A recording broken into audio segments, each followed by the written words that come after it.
Can one genius change the fate of the world? And can a single mind create destruction, then regret saving humanity? This is not a science fiction story, but a true tale about the man who opened the gates of fire, the physicist Robert Oppenheimer, who led the Manhattan Project and built the first atomic bomb in history, the bomb that ended World War II and began a new kind of war, a war between man and his conscience. In this documentary, we will uncover: how did Oppenheimer transform from a beloved genius to a man haunted by regret? What did he say as he witnessed the first nuclear explosion in history? And why did he call himself the destroyer of worlds? Prepare for a journey inside a mind that created both glory and tragedy, a journey that reveals the hidden face of the most dangerous invention humanity has ever known. On a winter morning in 1904, a child was born in New York City, a child who would one day carry a secret too great for any human to bear. They named him Julius Robert Oppenheimer. He was a thin boy with eyes that shone with a strange curiosity, as if he could see what others could not. He wasn't like the other children. He didn't run through the streets or play with toys. Instead, he spent long hours in front of books, listening to a silence that only he could hear. He asked questions that puzzled the adults. Why can't we see atoms? Can they be broken? And what would happen if we did? Years passed, and the boy grew, along with an unquenchable hunger for knowledge. By the age of 16, he had finished high school and entered Harvard University, where he immersed himself in the study of physics and philosophy together. Something inside him began to form, a mixture of genius and arrogance, of curiosity and fear at the same time. He believed that nature hides her secrets from mankind, and that it is the duty of scientists to tear them from her, no matter the cost. He once wrote in his diary, "I want to know how God thinks in creating this universe." That sentence was like an inner declaration, a promise he made to himself, without realizing where it would lead him. Meanwhile, in Europe, physics was entering a new era. Names like Einstein, Bohr, Heisenberg, and Paul Dirac were changing the very meaning of science, opening doors to worlds yet undiscovered. Oppenheimer traveled to Germany, and there, at the University of Göttingen, he studied under the greatest minds of his time. He was an eccentric young man, uninterested in money or appearances, sleeping only a few hours a night. Scientists described him as a genius who lived entirely in his head, but something inside him was burning. He felt that within every atom lay an immense energy, an energy that could change everything, that could save the world or destroy it. As time passed, Oppenheimer began to lose faith in the moral boundaries of science. He once told a colleague, "Science knows neither good nor evil. It only seeks the truth. It is humans who decide how to use it." Simple words, but they were a warning of a dark and uncertain future. Then came World War II. Europe was burning. At that moment, the US government gathered its scientists and told them plainly, if we don't get there first, they will destroy the world. And so began a top-secret project. They called it the Manhattan Project. In the heart of the American desert, in a place that appeared on no map, one man was chosen to lead the team that would build the first atomic bomb in history. That man was Robert Oppenheimer.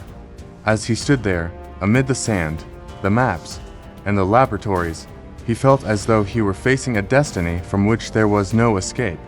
He knew that the knowledge in his mind could end the war, but he also knew it might end humanity itself.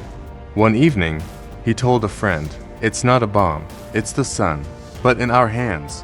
He did not realize that the sun he would soon ignite would not light up the world, but would burn his shadow forever. And here, the story begins. In the year 1943, in the heart of the American desert, surrounded by silent mountains and winds carrying the scent of dust, a project unlike any other in history was born. It was called the Manhattan Project, and its goal seemed simple on the surface, yet terrifying in truth: to build the world's first atomic bomb. Oppenheimer was chosen to lead the scientists, even though he was neither the oldest nor the highest in rank. But everyone agreed he was the only one capable of uniting theoretical physics with the impossible. When he arrived at the project site in the desert of New Mexico, he stood before endless sands and said quietly, "Here, the sun will be born again." They built a secret city called Los Alamos, surrounded by fences and tight security, where thousands of scientists, soldiers, and engineers lived. Everything there was secret: the letters, the food, even the names. They worked day and night under immense pressure, while the eyes of the government watched every detail. At first, Oppenheimer was enthusiastic. He saw in the project a victory for science, a realization of the dream that had haunted him since childhood, to split the atom's nucleus and reveal the power within it. But little by little, he began to feel the weight of what they were creating. For every step toward progress was a step toward madness. One night, Oppenheimer sat at his desk, papers filled with equations before him. He looked up and said to his colleague, "Have you ever thought that we might be creating something that will never be forgiven?" The other man laughed and replied, "We don't have the luxury of guilt, Robert. We're trying to save the world." But Oppenheimer did not laugh. His eyes were distant, as if he were watching a scene that had not yet happened. In the summer of 1945, after 2 years of relentless work, the bomb was ready, a small metallic creature holding enough energy to destroy a city. The first test was scheduled in a remote desert area called Trinity. Oppenheimer stood there, wearing dark glasses, while soldiers and scientists hid in bunkers, and the countdown began. Silence filled the place. The only sound was the wind whispering through the hills. 10, 9, 8. One moment separated knowledge from the abyss. 3, 2, 1. A massive explosion shakes the desert. A ball of fire rose into the sky, a color unseen before, a blend of gold, flame, and blood. A shockwave followed, shaking the ground beneath their feet. The heat was as if the sun itself had descended to earth.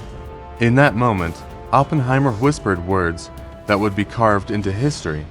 "Now I am become death, the destroyer of worlds," words taken from the Hindu scripture Bhagavad Gita. But they were more than a quote, they were a confession.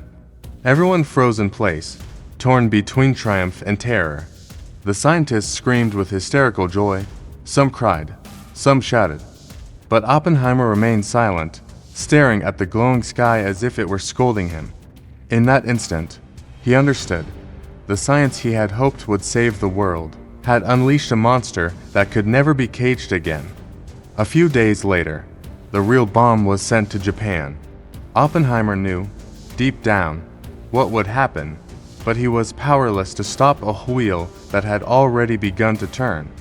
And when the bombs fell on Hiroshima and Nagasaki, Oppenheimer did not celebrate. He collapsed in silence.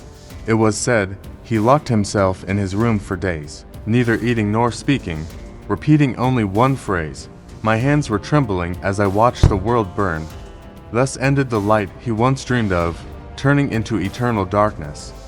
But the story was not over yet, because Oppenheimer was about to face the greatest enemy of his life, his conscience. A few months had passed since the hell of Hiroshima and Nagasaki, but the echoes of those explosions burned Oppenheimer's soul far more than they had burned the Japanese cities. He walked the streets with his head bowed, and when he saw pictures of the victims in the newspapers, he closed them quickly, as if he feared the faces might rise from the paper to confront him. He had made history. Yes, but at the same time, he had broken something inside himself, something beyond repair. The U.S. government summoned him to Washington. The press hailed him as a national hero, and the world looked upon him as the father of the atomic bomb. But Oppenheimer, amid all this glory, felt nothing but fear. He stood before President Truman and said in a trembling voice, "Mr. President, I feel that my hands are stained with blood." Truman looked at him with disdain and answered coldly, "You made it, but I used it, so don't pretend to feel guilty."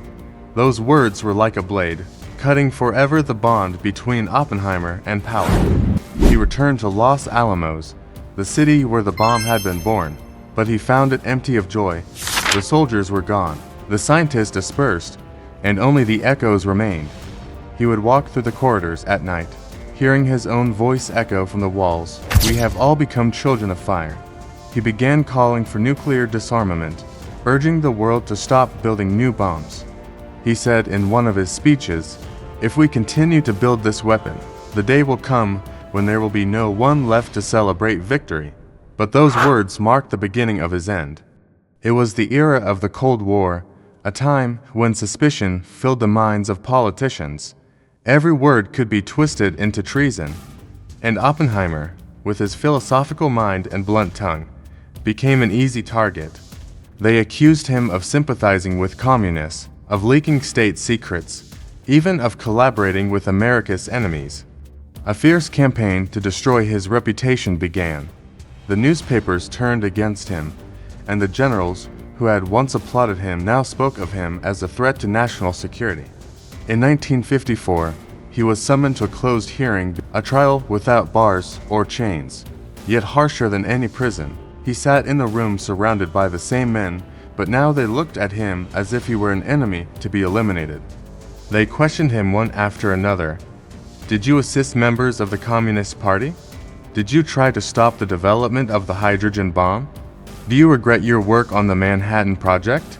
And he answered softly, without defense or resistance, "Yes, I regret it." The court wasn't seeking truth. It sought a moral execution for the man who had stirred their consciences. In the end, the verdict came. Oppenheimer's security clearance was revoked, barring him from any governmental or nuclear research work. He left the room with his head held high, but he knew that everything was over. The very world he had helped create had cast him out of its paradise. That night, he sat alone on a dark shore, watching the sea reflect the light of the moon.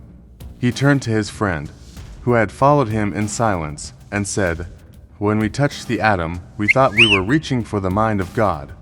But all we learned was how to become devils." Then he smiled a sad smile, and added, "Perhaps my mistake was believing that science alone could make mankind better." That evening was no ordinary night. The wind howled around him, as if whispering, "You have unleashed what can never be undone, Robert."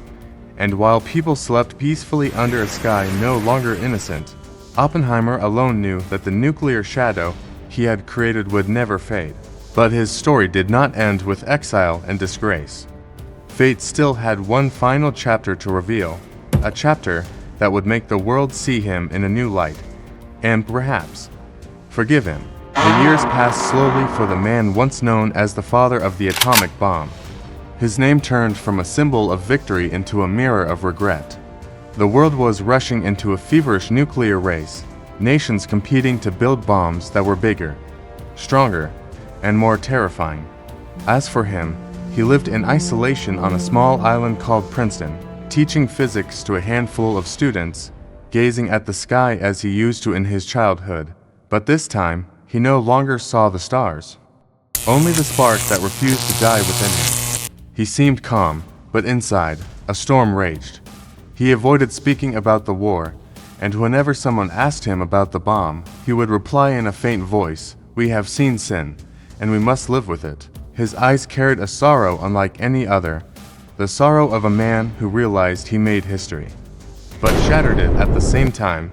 During that period, the press began to see him again, but with different eyes. He changed from the traitor to the conscience that spoke too late. Many saw in him a symbol of the conflict between science and morality, between genius and humanity, between the scientist who wants to know and the human who fears the cost. As for him, he wrote in his scattered notes short lines that felt like confessions. "We thought we controlled the atom, but it was the atom that controlled us."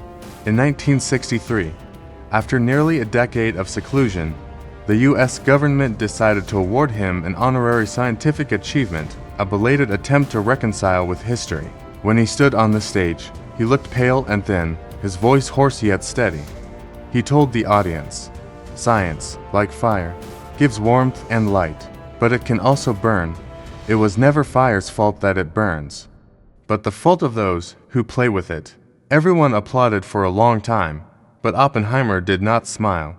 He knew that applause could never extinguish guilt. He spent his final years near the sea, waking before dawn, walking along the shore, talking with students who came to learn from him, but he spoke to them more about ethics than about physics. He once told one of them in the early morning, "The greatest discovery in science is knowing when to stop." And in 1967, Oppenheimer left this world quietly after a long struggle with the illness that drained his body, but his shadow never disappeared. It was the question that still haunts humanity to this day. Do we deserve the power we possess? After his death, one of his old colleagues said, "Oppenheimer gave us knowledge, then warned us against using it. But he taught us an unforgettable lesson, that intelligence without conscience is a road leading to nothingness." A moment of silence, and since that day, the name Oppenheimer resurfaces whenever wars ignite, whenever the world speaks of nuclear weapons, as if a spirit whispering from the depths of time. I did not regret because I was wrong, but because I was more right than I should have been. And thus ends the tale of a man who dreamed of understanding the secrets of the universe, only to discover that the most dangerous secrets were never in the atom, but in the human heart itself.